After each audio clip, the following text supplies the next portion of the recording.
Imagine this. Your car makes a noise you don't recognize. Just a soft, grinding sound. Nothing dramatic, but it's there. You take it to a mechanic. They say it'll be $300 to fix.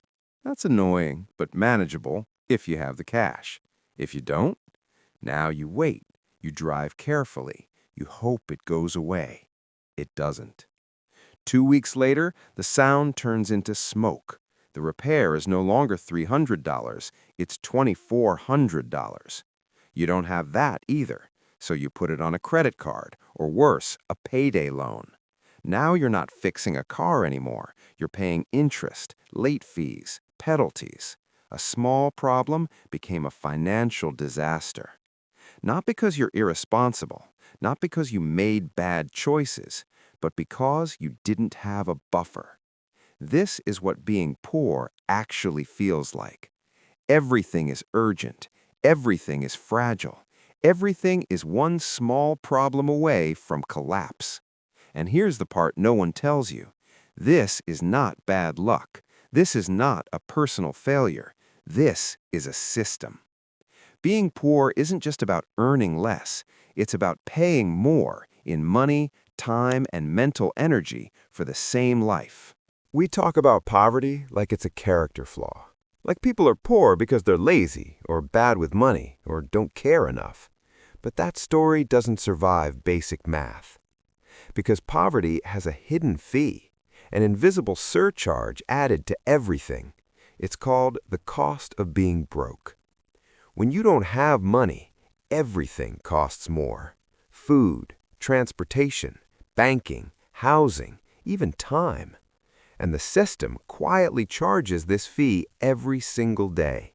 Not because someone hates you, not because there's a villain in a room, but because the system is designed around people who already have stability. If you have cash, you get discounts. If you have savings, you get flexibility. If you have good credit, you get options. If you don't, you get penalties. And those penalties stack. This video is not about blaming you. It's about naming the trap. Because once you see it, you stop attacking yourself and start attacking the leaks. There's an old idea that explains this perfectly. It's called the boots theory. Here's how it works. Imagine two people. One has money, one doesn't. They both need boots for work. The person with money buys a solid pair for $100. They last 5 years. The person without money buys cheap boots for $30. They last 6 months. After 5 years, the first person spent $100. The second person bought 10 pairs. That's $300. The cheaper option cost 3 times more. Not because of bad judgment, because of cash flow.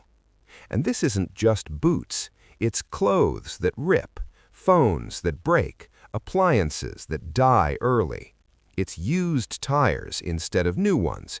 It's cheap chargers that fry your phone. It's furniture that collapses instead of lasting. Poverty forces you to buy short-term survival, not long-term value. And the system pretends that's a choice. It isn't. It's math. Now zoom out. This penalty shows up everywhere. Food. If you have money, you buy in bulk. Big bags, family packs, lower price per unit.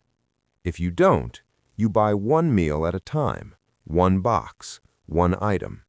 You pay more per calorie, more per gram, more per dollar. Same food, higher price. Banking. If you have money, your account is free. No fees, no stress. If you don't, overdraft fees, minimum balance penalties, maintenance charges.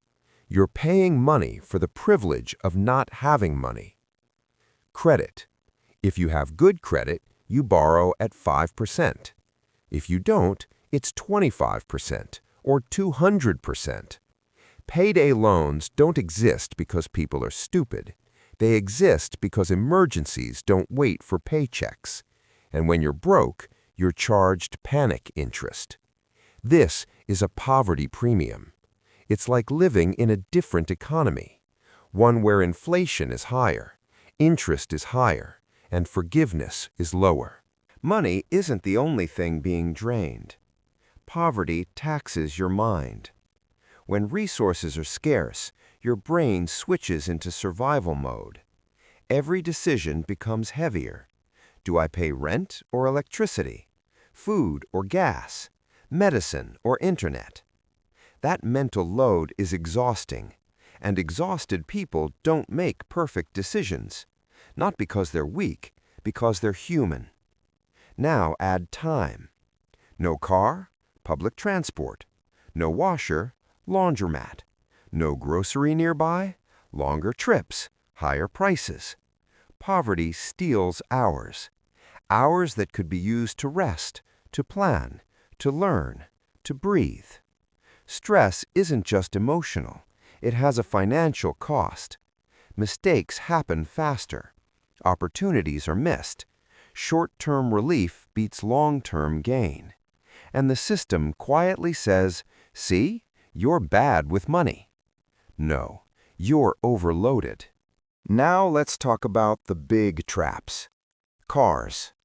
Buy here, pay here lots target desperation. High prices, high interest, GPS trackers, easy repossession. One missed payment and the car, your lifeline to work, is gone. Housing. Renting is more expensive per month, but owning requires credit, savings, and stability. So people stay stuck paying more for less security. Credit scores.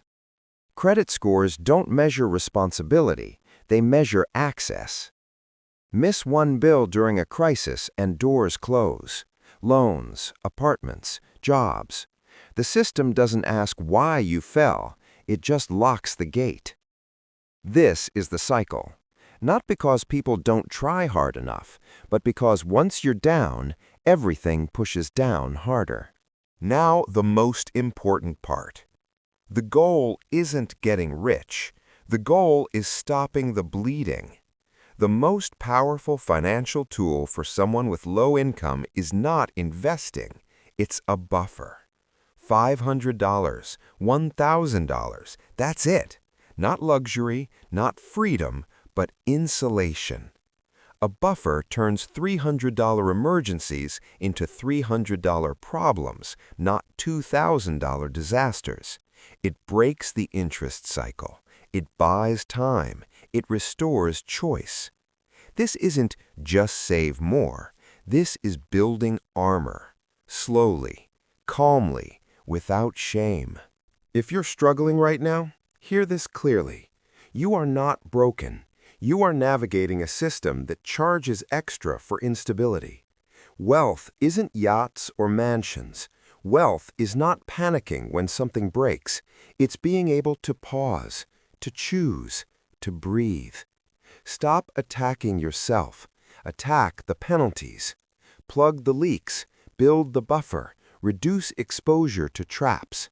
That's not giving up. That's playing smarter. If this helped you understand your situation with more clarity and less shame, like the video, subscribe for more grounded financial education, and share this with someone who needs to hear it. You're not alone in this, and this isn't the end of the story.